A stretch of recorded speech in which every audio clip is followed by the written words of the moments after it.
Hello, I'm Dr. Brandt Gibson, and today I want to talk to you about syndactyly. So yesterday we talked about polydactyly, which is poly meaning multiple, dactyly meaning digit.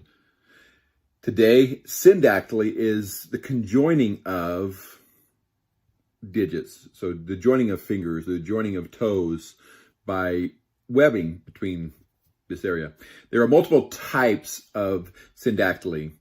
It can be anything from an incomplete syndactyly where it goes just part way up. It could be a complete where the webbing goes all the way to the tips of the toes or the fingers. It can be a simple syndactyly or a complex syndactyly. Simple syndactyly would be that it's just soft tissue, it's just skin. And complex syndactyly is that the bones themselves are also fused together, which creates more of an issue. Most individuals we're seeing the syndactyly is simple syndactyly, and a lot of times it's incomplete as opposed to complete fusion. It can involve two toes, it can involve multiple toes.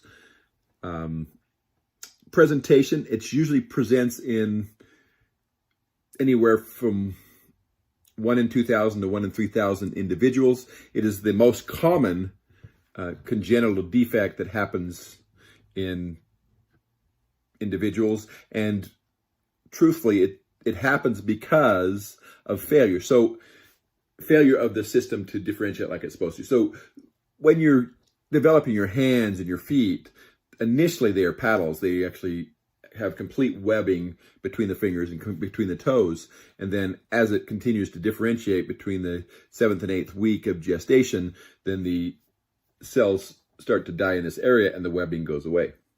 So if this webbing fails to go away, that produces a syndactyly. Now, in the hands, of course, you'd expect it to have more symptoms and more limitations, whereas in the toes, a lot of times, syndactyly is not necessarily a problem, doesn't cause any functional defect, and does not necessarily need to be treated. A lot of times it's treated more for cosmetic reasons or because of the emotional problems that are caused by it, by appearance or whatever.